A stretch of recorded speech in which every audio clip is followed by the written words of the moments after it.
a black woman, exhausted from a year of battling illness, boards her flight with a rare first-class ticket gifted by her father, a small comfort after everything she's endured. She takes her seat, trying to blend into the luxury around her. But within minutes, the atmosphere shifts. A flight attendant approaches, her smile thin, her tone laced with condescension. "There's been a mistake," the flight attendant says. Naomi's heart sinks. She knows this game, has played it too many times before. The whispers from other passengers confirm it. She's told to move to economy, no explanation that holds weight. Just polite dismissal wrapped in policy. But what the flight attendant didn't know was that Naomi's father wasn't just anyone. And within hours, her quiet humiliation would ignite something far bigger.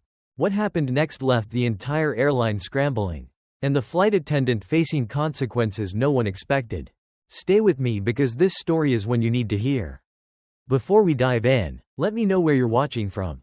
And if stories like this move you, hit subscribe for more moments that reveal hard truths. The Asheville Regional Airport was alight with the soft glow of holiday cheer. But Naomi Rivers felt none of it. The lights twinkled overhead, casting their reflections across the polished floors. And families hurried past, arms wrapped around each other, their voices a warm hum beneath the announcements echoing through the terminal. Naomi's eyes lingered on them for a moment, wondering how it might feel to move so easily through space, to exist without questioning your place in it. She adjusted the strap of her duffel bag over her shoulder, scanning the gate display. Flight 489 to Chicago on time. She could still feel the stiffness in her legs from the last round of physical therapy. Her body, though healing, bore the evidence of a long battle, one that left her feeling like a stranger within her own skin.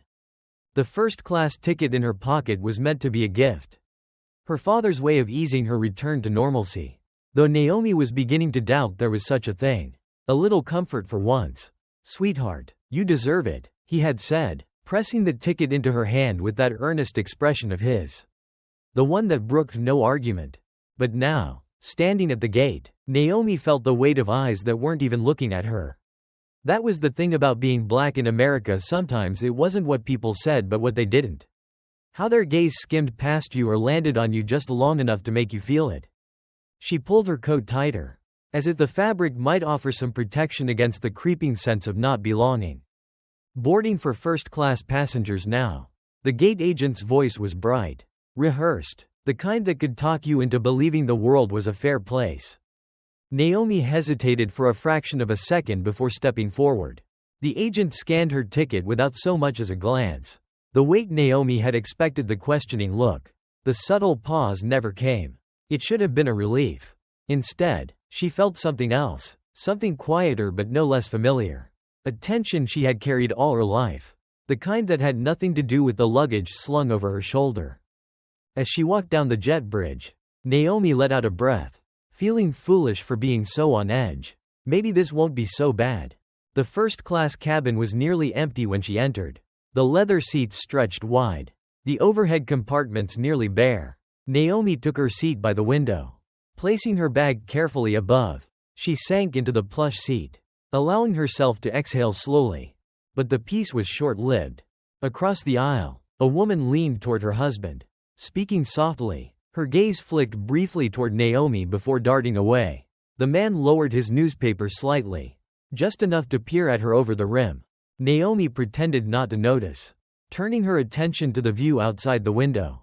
The runway stretched long and pale beneath the winter sky. A quiet thought surfaced, unbidden. Maybe they're wondering if I belong here. She hated how easily the thought came, how natural it felt. Naomi shifted in her seat, tugging at the hem of her sweater. Her father's words echoed faintly in her mind. "First class is just a seat. Naomi, don't let them make you feel small." But that was the thing, they didn't have to say a word. The arrival of the flight attendant brought a brief distraction. She was young, blonde, with a name tag that read Monica Kane.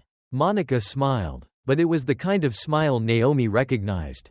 The polite mask that white folks sometimes wore. The one that didn't quite reach the eyes. "Good afternoon," Monica said, her voice lilting but cool. "I'm just checking to make sure everyone's in the right seat." Naomi frowned slightly. Her ticket sat folded neatly in the armrest. "I am," Naomi replied, her tone even but firm. "Right." Monica's smile flickered for a second. I'll be back shortly. Naomi's gaze followed Monica as she moved further down the aisle. She could feel the couple's eyes again, the way their attention lingered just a second longer than it should. It wasn't outright hostility. No one had sneered at her or demanded she prove she belonged. But there was something else here, something Naomi had grown up learning to read. A quiet, passive exclusion that didn't need to announce itself to be felt. And that was worse in some ways. Because no one would ever call it what it was. As the last of the passengers boarded, Naomi watched Monica return, her posture a little too straight, her steps too precise. Here it comes. Excuse me, Monica said, her voice dipped in the sweetness of someone preparing to deliver bad news. There may have been an error with your seat assignment. Naomi felt the pulse in her neck quicken.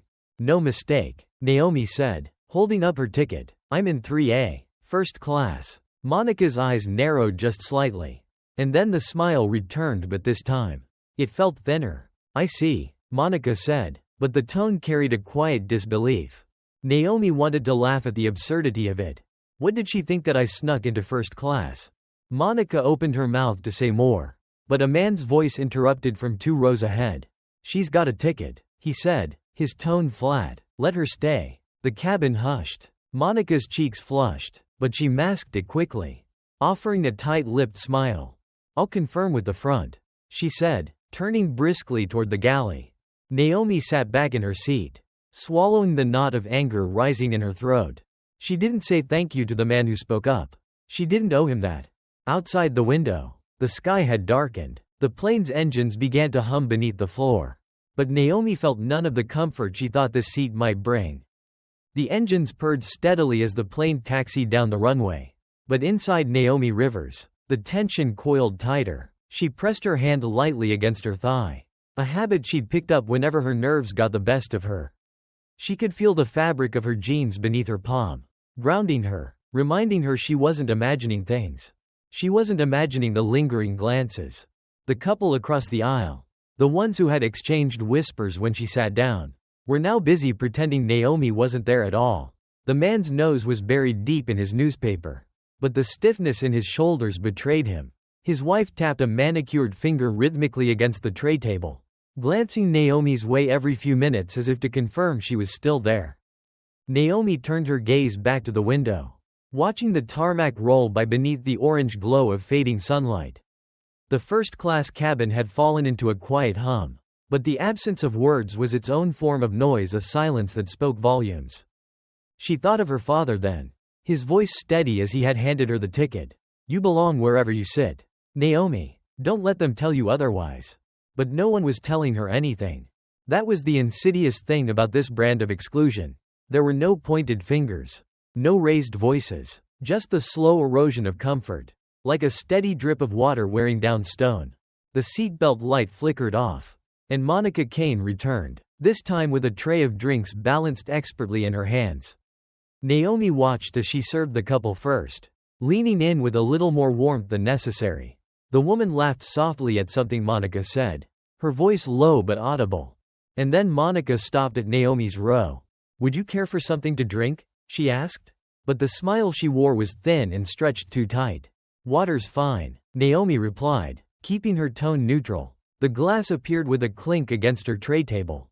But Monica lingered for just a second too long, as if deciding whether to say more. Naomi didn't give her the chance. Thanks, she added pointedly, meeting Monica's gaze. It was a small act of defiance, but Naomi felt it ripple between them like an electric current. Monica straightened, flashing that same practiced smile, and moved on, but Naomi felt the weight settle deeper into her chest. It wasn't over. 30 minutes into the flight, Naomi had nearly convinced herself she could ride this out in silence. She sank deeper into the seat, eyes drifting toward the screen in front of her, searching for distraction, but the distraction came from elsewhere. A man 3 rows up, middle-aged, white, the kind of confidence that wore itself like a second skin, summoned Monica with a casual wave of his hand. Naomi couldn't hear the start of the conversation, but the man's eyes drifted toward her seat. And suddenly, Monica's posture shifted. There it was again, that look. Naomi braced herself, feeling the throb of her pulse echoing in her ears. Monica appeared at her side moments later. lowering her voice as if what she was about to say deserved privacy. "Miss Rivers," she began, "I'm afraid there's been an issue with your seat." Naomi looked at her, incredulous. "An issue? There's a passenger with a disability who requires this section. We're asking if you'd be willing to move to the main cabin." There it was. The polite justification. The palatable lie wrapped in silk. Designed to sound reasonable. But Naomi had been here before. "Is there a problem with my ticket?" Naomi asked, her voice calm but edged with steel. "No, but Then I'll stay here." Monica's smile didn't waver, but Naomi could see the frustration blooming just behind her eyes. "I understand, Miss Rivers," Monica replied, her voice dipping just slightly. "But I really must insist." Naomi's grip tightened around the armrest. She wanted to believe this was simply a misunderstanding, some logistical error that could be cleared with a little patience. But the way Monica's eyes flickered toward the man 3 rows up told her otherwise. It wasn't about the seat. It was about who was sitting in it. Naomi thought of the countless times she'd been asked to shrink, to fold herself into the smallest version possible just to avoid making others uncomfortable. And here it was again, playing out at 30,000 feet. She exhaled slowly, reminding herself that she wasn't a child anymore. "Is anyone else being asked to move?" Naomi asked, raising an eyebrow. Monica hesitated, and in that hesitation, Naomi had her answer. "No," Monica admitted quietly. Naomi nodded, her voice even. "Then I'll stay." The couple across the aisle shifted uncomfortably. The man's newspaper crinkled loudly as he folded it, glancing Naomi's way. His wife, perhaps emboldened by Monica's lingering presence, spoke up this time. "I'm sure it's just a mistake," she said lightly, not meeting Naomi's gaze. "It's not," Naomi replied simply, and let the weight of the truth settle into the space between them. Monica lingered for a few more beats, but Naomi didn't move. Eventually, the flight attendant retreated down the aisle, disappearing behind the curtain separating first class from the rest of the plane. Naomi leaned her head against the seat and closed her eyes. But she wasn't tired. She was exhausted. There was a difference. It wasn't until the plane landed in Chicago that Naomi's resolve began to waver. At the baggage claim, the crowd thinned slowly as passengers retrieved their suitcases and melted into the night. Naomi spotted her bag tumbling down the conveyor belt, but just as she reached for it, a man in a neon vest intercepted her. His name tag read Ryan. "Looking for this?" he asked, holding up her suitcase just out of reach. Naomi frowned. "Yeah, that's mine." Ryan smirked, letting the bag drop unceremoniously to the floor with a heavy thud. "Must be nice," he said, leaning casually against the counter. "Flying first class and all. Bet they thought you were someone else." Naomi didn't answer. She didn't have to. As she walked away, suitcase in tow, she could feel Ryan's gaze following her, just as Monica's had on the plane. But Naomi didn't look back. She had spent her whole life learning how to carry that weight. The December air hit Naomi Rivers like a wall as she stepped outside the terminal. The city of Chicago stretched out before her in glimmers of light and cold breath. But she hardly noticed. Her fingers tightened around the suitcase handle, knuckles pale against the worn leather grip. She told herself it didn't matter Ryan's smirk, Monica's condescension, the couple's whispers. These were things she'd encountered before. Things that lived in the undercurrent of her life like background noise. But the truth sat heavy in her chest. And with each step toward the rideshare pickup zone, it grew harder to ignore. Racism, Naomi thought, rarely came loud. It came soft, wrapped in smiles, dipped in pleasantries, and sealed with polite dismissal. Her father once told her that the most dangerous people were the ones who thought they meant well. The ones who didn't see color, but somehow only made room at the table for those who looked like them. Naomi pulled her coat tighter as snowflakes danced beneath the streetlights. She stood on the curb, waiting for her ride, when a black SUV eased up beside her. The driver, white, middle-aged, a Cubs hat pulled low over his forehead, rolled down the window just enough to speak. "Naomi?" She nodded, gripping her suitcase a little tighter. The man's eyes lingered on her for a beat too long before he popped the trunk. "Hop in." Naomi slid into the backseat, tucking herself into the far corner. The leather was cold beneath her, and the faint smell of stale coffee hung in the air. She watched the city flicker by through the window, her reflection a ghost against the glass. "You from here?" the driver asked, glancing at her in the rearview mirror. No, Naomi replied, keeping her voice even. Visiting family. The man nodded, but Naomi could feel him watching her. Not overtly, but in the way people sometimes did when they weren't sure if they were being subtle. Family in the city? He pressed. South Side. That was all she offered. The conversation should have ended there. But it didn't. South Side, he repeated, dragging the words out as if they held some hidden weight. Rough area. Lot of crime there. Naomi's gaze flicked toward the mirror, her eyes locking with his for half a second. That's not all it is, she said, her voice sharper now. The driver gave a short laugh. The kind that wasn't meant to be funny. Guess you'd know better than me. And just like that, Naomi felt it again, that soft push toward the margins. The way people like him carved out spaces, deciding who fit where. The car fell into silence. Save for the hum of the tires over icy pavement. Naomi didn't speak again, and neither did he. But the weight sat between them like a wall. The SUV pulled into the driveway of her father's house. A modest two-story nestled at the edge of a quiet neighborhood. The front porch light cast a warm glow against the snow-covered yard. Naomi exhaled softly, feeling the tension ease, if only slightly. Need help with your bag? The driver asked. But the offer felt perfunctory. I've got it, Naomi replied, stepping out quickly. She heard the trunk slam shut behind her as the SUV rolled away, leaving behind tire tracks and silence.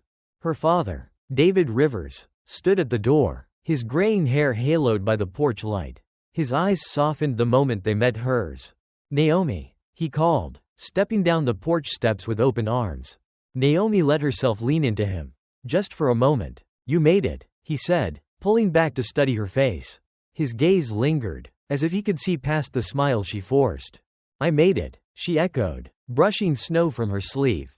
David's eyes narrowed slightly, but he didn't push. Not yet. Come inside, he said, taking her suitcase. It's freezing out here. The warmth of the house settled around Naomi like a blanket. The faint scent of pine from the Christmas tree in the corner mingled with the rich aroma of coffee brewing in the kitchen. She hadn't realized how tightly she'd been holding herself until she sat down at the kitchen table, shoulders slumping beneath the soft glow of the overhead light. David poured her a cup of tea, sliding it across the table before taking a seat opposite her. You look tired, he said gently. It was a long flight. David's brow furrowed. Anything happen? Naomi hesitated. She traced the rim of the cup with her finger, watching the steam curl upward. Nothing new, she said finally. But David caught the shift in her voice. Naomi. She glanced up, meeting his gaze. It was steady, patient, the same look he'd given her as a child when she scraped her knee and tried to pretend it didn't hurt. I was asked to move, she admitted, the words spilling out before she could stop them. David's face didn't change, but Naomi could see the subtle tension in his jaw. By who? A flight attendant, Naomi said quietly. She said someone else needed the seat. David leaned back in his chair, exhaling slowly. You stayed? Naomi nodded. I stayed. For a long moment, David said nothing. Then, he placed his hands flat on the table. His fingers splayed wide as if trying to ground himself. They'll always find a reason, he murmured, more to himself than to her. Naomi swallowed. I know. He looked at her then, his eyes dark and unreadable. And you'll keep fighting it? I have to. David's gaze softened, and he reached across the table, giving her hand a gentle squeeze. I'm proud of you, he said quietly. Naomi felt the tightness in her chest ease. Just a little, but the weight, the one she had carried through airports, down jet bridges, and into first-class cabins, still lingered. Because the fight wasn't over. It never was. The morning sun stretched thin across the kitchen, casting long shadows over the hardwood floor. Naomi sat at the table, turning her teacup slowly in her hands. The warmth didn't reach her fingertips the way she hoped it would. Her father, David, stood at the counter, pouring himself another cup of coffee. He hadn't asked more questions, but Naomi could feel the weight of them hanging in the room. Unspoken. That was the thing about David Rivers, he had the patience of a man who had spent his entire life waiting for the world to change, even as it refused to. Did she say anything else? David finally asked, not looking up from his cup. Naomi took a long breath, as if considering whether the words were worth saying aloud. She said it was for someone with a disability. But I could tell. Naomi let the sentence hang. It wasn't about that. David's eyes narrowed slightly. She couldn't say what she meant, so she wrapped it in something palatable. Naomi added, setting her cup down with a soft clink. That way, if I made it a problem, I'd look like the one causing trouble. David nodded slowly. That's how they do it now. Wrapped in courtesy, dipped in professionalism. He set his mug down and leaned against the counter. Arms folded. It's easier for them if you can't quite name it. If you can't hold it up to the light. Naomi looked at him, searching his face for something that might make it easier to swallow. But David's face told the truth. There was no comfort to be found in understanding the shape of the problem. You handled it well, he said at last, his voice soft but firm. Naomi wasn't so sure. Later that afternoon, they went into town. David needed to pick up a few things from the hardware store. And Naomi welcomed the excuse to step outside, to put some distance between herself and the echoes of the flight. Asheville was a city that held memories for her, but they were complicated ones. The town wore its history on its skinned brick buildings and faded storefronts that had stood long enough to witness generations pass by. Some things had changed, but the bones of the city remained the same. David's truck rumbled through the streets, slowing at the lights that dangled over narrow intersections. The people who lived here moved with the ease of those who believed time worked in their favor. But Naomi had always known better. The hardware store was small, the kind of place where the owner still knew regulars by name. David nodded to the cashier as they entered. Afternoon, Frank, he said, his voice easy. Afternoon, David, Frank replied with a smile. His gaze slid to Naomi. This your daughter? Naomi returned the smile politely. She's visiting for a few days. David answered, but Naomi caught the subtle change in his tone. There was always a shift. Small but unmistakable. When David spoke about her in spaces like this, as if he was ready to explain or defend her presence if necessary. Frank nodded. Good to have her home. Family's important this time of year. David grunted softly in agreement. And Naomi let the conversation pass by like distant traffic. She knew how these things worked. Sometimes, politeness was just another layer of armor people wore to avoid the discomfort of acknowledgement. David wandered toward the back of the store, searching for the parts he needed. Naomi lingered near the entrance, absently scanning the shelves. She was just about to follow him when she heard it. A low voice, soft but cutting. She doesn't look much like him. Does she? Naomi's body tensed. She didn't turn immediately. She must take after her mother. The voice added. A chuckle followed. You know how it is. It was the kind of comment meant to slide by unnoticed. Light enough to pass as idle conversation, but heavy enough to anchor itself in the air. Naomi had heard it before. In grocery stores, at gas stations, during job interviews where her last name sparked raised eyebrows. And just like always, she had a choice to make. Let it pass or let it land. She turned, slowly, her gaze settling on two men near the corner of the store. One was older, white, wearing a jacket worn thin by years of labor. The other, younger, leaned casually against the shelving. Their eyes flicked toward her. A brief moment of surprise flashing across their faces when they realized she had heard them. Naomi didn't smile this time. Something you want to say to me directly? She asked. Her voice calm but steady. The younger man straightened slightly. Didn't mean nothing by it, he said, raising his hands as if to wave away the implication. Just making conversation. Naomi stepped forward, closing the distance between them. It wasn't a conversation, she replied, holding his gaze. It was a whisper. And people don't whisper unless they're afraid of being heard. The older man cleared his throat, glancing away as if suddenly interested in the rows of tools before him. Look, I didn't mean any disrespect. The younger one muttered, was just making an observation. Naomi's eyes narrowed slightly. That's the problem, she said quietly. People like you think we don't notice. Before he could respond, David's voice cut through the tension. Everything all right over here? Naomi glanced toward her father. His eyes settled heavily on the two men, and for a brief moment, the air in the store felt like it could snap. Fine, Naomi replied, letting the word linger as she stepped back. The two men shifted awkwardly but said nothing. David didn't look away until Naomi had crossed the store to stand by his side. Some things never change, David murmured under his breath. Naomi glanced at him, a faint smile tugging at the corner of her mouth. Neither do we. On the drive home, The mountains stretched wide against the fading light. Naomi rested her head against the window, watching the landscape roll by. "You didn't have to step in," she said softly. David kept his eyes on the road, but Naomi could see the flicker of a smile. "Didn't feel like I had to," he replied, "but I wanted to." Naomi exhaled slowly, letting the weight of the day settle around her. It wasn't the first time, and it wouldn't be the last.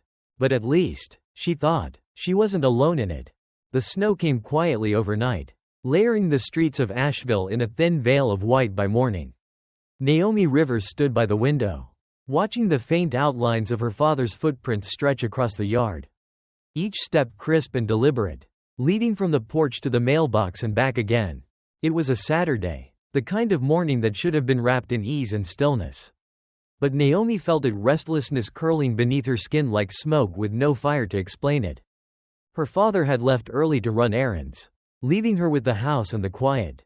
Naomi found little comfort in either. She turned from the window, settling at the kitchen table with her laptop. A few emails flickered on the screen, nothing urgent, just the slow trickle of communication that filled the empty spaces of life. But one message stood out. Subject: Passenger Experience, Northwind Airlines. Naomi's fingers hovered over the trackpad. The airline's logo blinked at her from the top of the email. Formal and impersonal. She didn't need to open it to know the shape of the words inside. "We regret any inconvenience you experienced during your recent flight." That was how these things always started. Regret, polished, distant, and devoid of weight. Naomi closed the laptop. She wasn't ready for that particular brand of emptiness just yet. By noon, David returned, carrying 2 bags of groceries and the newspaper tucked under his arm. "You see the snow?" he asked, stamping his boots by the door. "I saw." David placed the bags on the counter, unpacking each item with care. "I was thinking," he began, his voice casual but careful, "about what you said at the hardware store." Naomi didn't look up from her tea. "Which part?" David paused, peeling an orange slowly, his fingers working over the rind as if it required his full attention. "The part where you called him out." Naomi glanced at him, searching his face for disapproval. But David's eyes were soft, not sharp. "Was I wrong?" she asked, even though she knew the answer. David shook his head. "No, but you do know what happens now."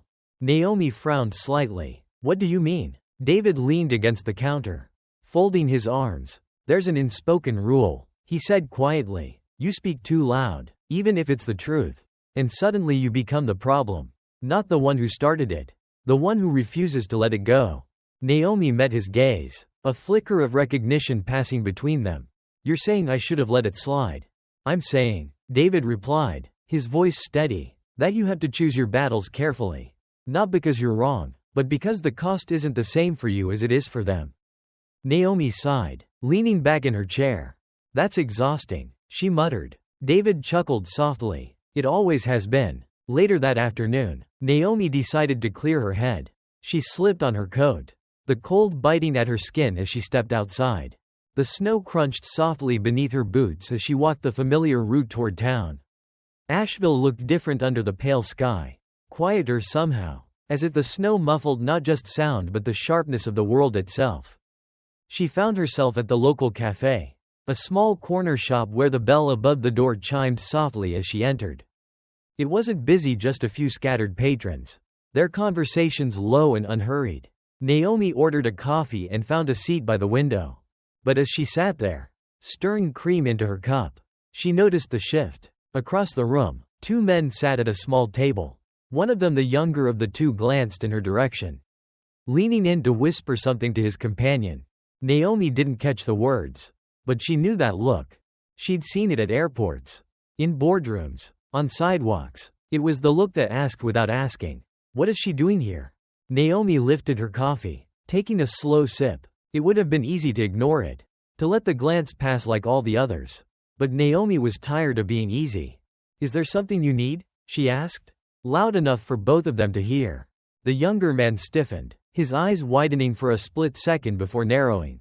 "No," he replied, leaning back in his chair.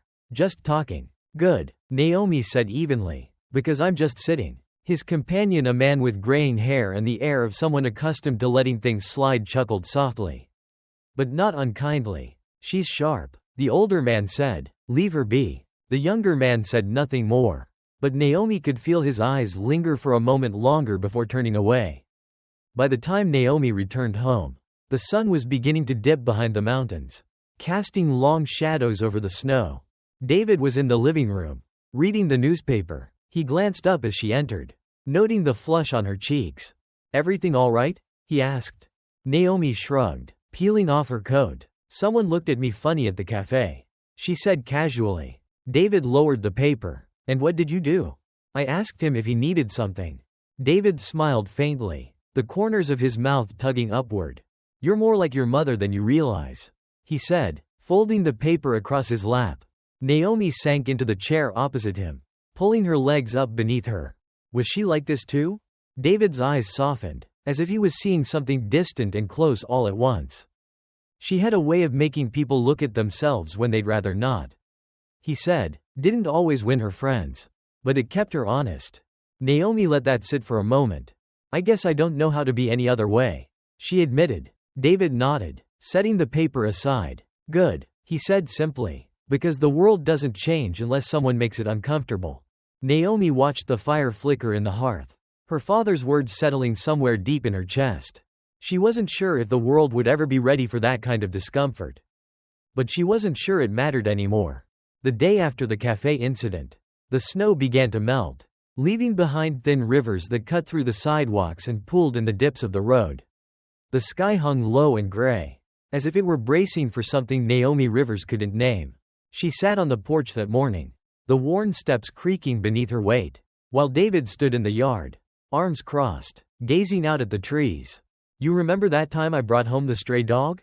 Naomi asked, breaking the quiet. David glanced over his shoulder, raising an eyebrow. "That mutt was half coyote." Naomi smiled faintly. "Didn't know that at the time." David chuckled, shaking his head. "It followed you home like you owed it something." Naomi sipped from the steaming mug in her hands. "Sometimes I wonder if people are the same way." David turned fully now, leaning against the railing beside her. "What do you mean?" Naomi's gaze drifted toward the tree line at the edge of the property. "It's like no matter where I go, there's always someone looking at me like I'm out of place. Like I've wandered into a space I wasn't supposed to find." David exhaled slowly. "That's because to them, you have." Naomi didn't reply immediately. She watched the wind move through the bare branches, bending them slightly but never breaking them. "You think that'll ever change?" she asked softly. David's eyes narrowed slightly, following her gaze. "I think it already has," he said. "Not enough, but some." Naomi nodded, but her father's words felt distant, like something spoken for comfort more than truth. That afternoon, David suggested they drive out to the market on the outskirts of town. It was a tradition of sorts, something they did whenever Naomi came home. Walking the narrow aisles where local vendors sold everything from quilts to homemade jams. The market was busier than usual.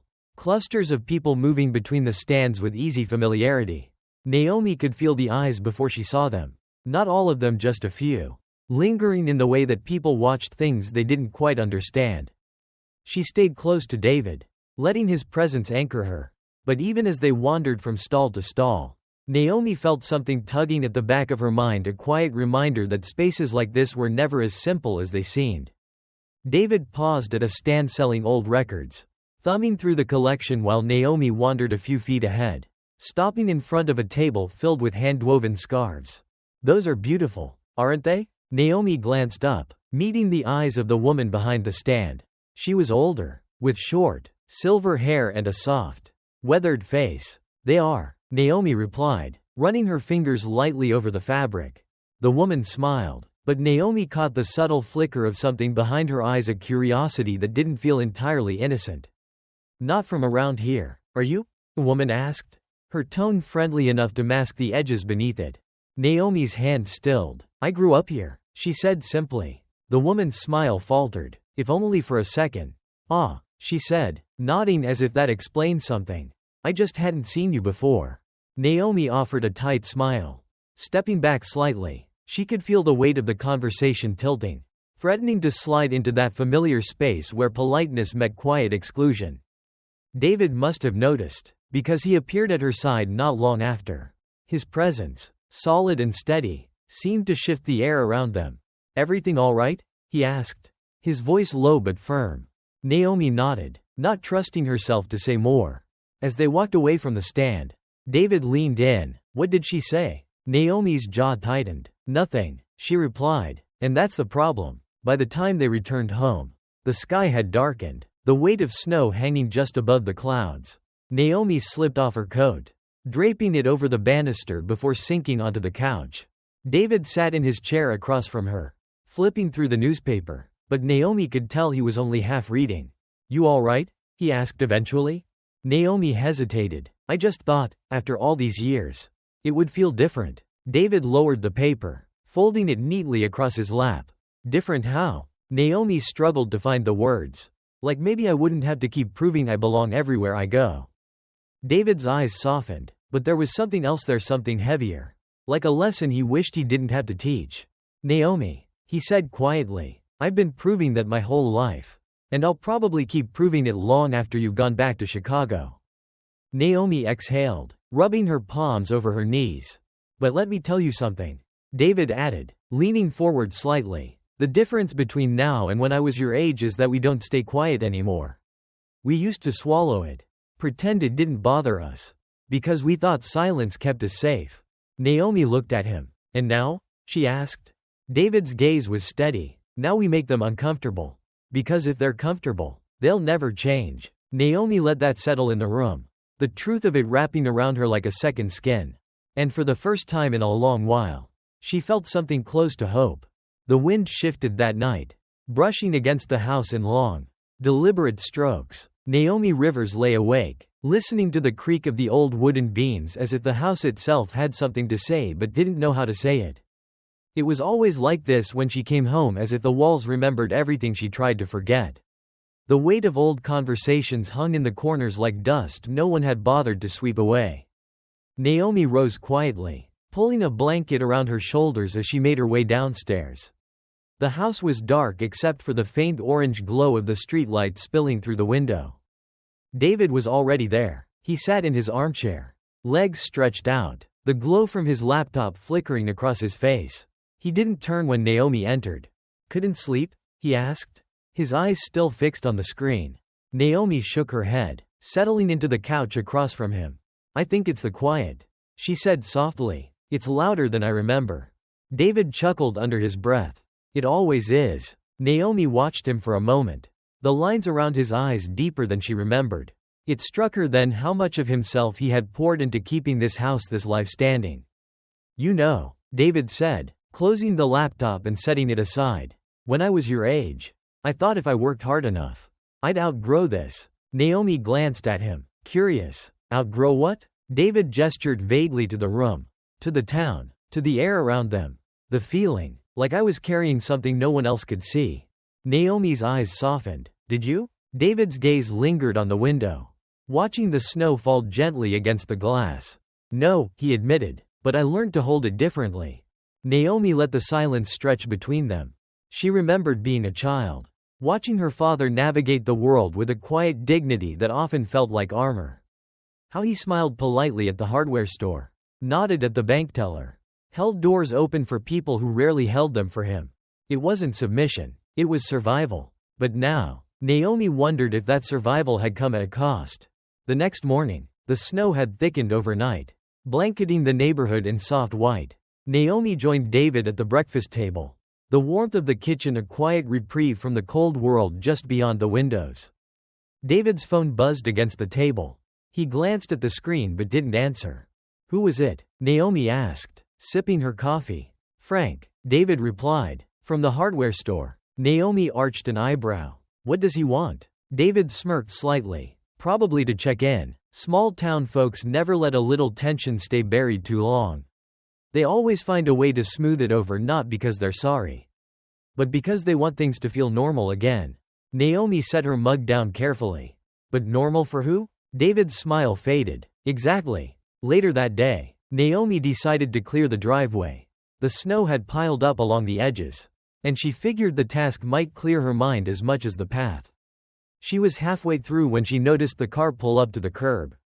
The engine idled for a moment before the door swung open. It was Everett Langston, an old friend of David's. He stepped out, his heavy coat dusted with snowflakes, his hat pulled low over his forehead. "Naomi," Everett greeted, nodding her way as he approached the porch. "Mr. Langston," Naomi replied with a small smile. "Long time." Everett grinned. "Your father around?" Naomi gestured toward the house. "Inside. Come on in." David and Everett sat in the living room, speaking in low tones while Naomi moved around the kitchen. She wasn't trying to eavesdrop, but their voices carried. "You heard what happened at the cafe?" Everett asked, his voice casual but weighted. David nodded. "I heard." Everett exhaled, setting his hat on his knee. "Word gets around fast in places like this. Some folks weren't happy about it." David's eyes narrowed slightly. "Weren't happy about what?" Everett shifted uncomfortably. "You know how it is. People don't like being made to feel small even if they're the ones doing the shrinking." Naomi paused, listening from the kitchen doorway. "I didn't know sitting quietly at a cafe was an act of war," David said, his voice calm but sharp. Everett chuckled, but the laughter didn't reach his eyes. "It isn't, but speaking up afterward, that's where the trouble starts." David leaned forward slightly. "And what exactly are they saying?" Everett hesitated, choosing his next words carefully. "Just that maybe Naomi should let things lie. No one's looking for trouble." Naomi stepped into the room then, unable to hold her tongue. "Funny," she said, folding her arms. "I wasn't looking for trouble either. But it seems to keep finding me." Everett glanced at her, offering a tired smile. "It's not about you, Naomi. It's about what you represent." Naomi's jaw tightened. "And what's that?" Everett met her gaze. "A reminder that some things haven't changed as much as they'd like to believe." The room fell into silence. That evening, Naomi stood by the window again, watching the last light of day fade behind the mountains. David joined her, standing quietly at her side. "You know," David said softly, "sometimes silence is the loudest thing in the room." Naomi nodded, pressing her hand lightly against the glass. "I know," she replied, "but I don't think I'm built to stay quiet."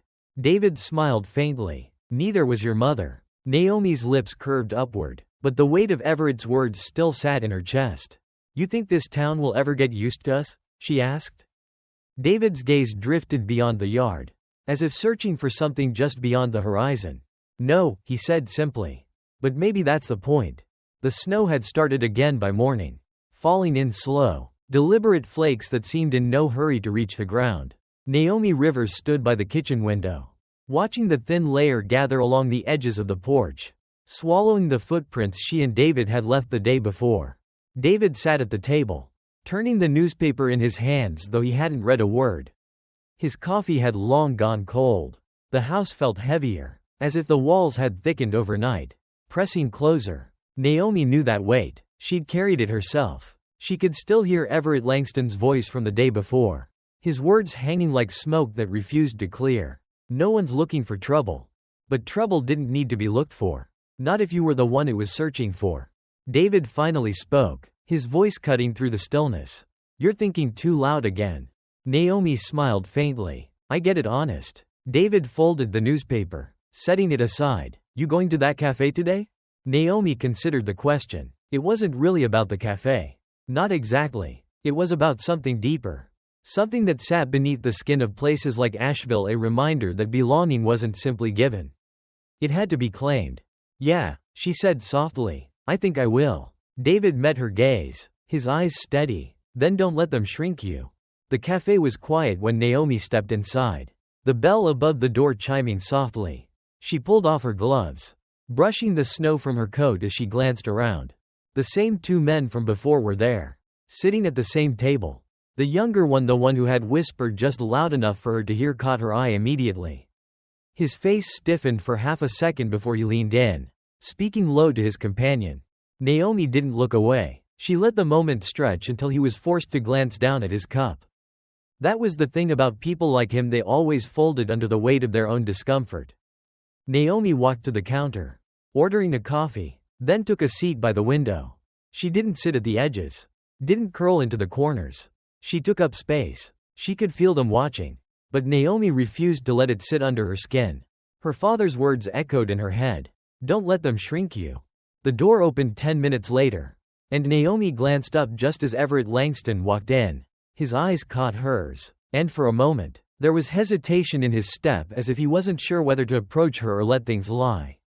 But Everett wasn't one to leave things unfinished. He nodded her way before joining her table, sliding into the chair across from her. "You got a way of stirring things up," he said, his tone light but edged with something harder. Naomi stirred her coffee slowly. "I didn't do anything." Everett smiled. "But it was tight. Didn't have to. Sometimes just being seen is enough." Naomi met his gaze. "Is that why they're uncomfortable?" Everett exhaled through his nose, tapping his fingers lightly against the table. "They've convinced themselves things are different now. More polite. But polite doesn't mean fair. And it sure doesn't mean equal." Naomi took a slow sip of her coffee, letting Everett's words settle between them. "So what do they want me to do?" she asked finally. "Disappear?" Everett shook his head. "No. They want you to stop reminding them that they haven't done the work they think they have."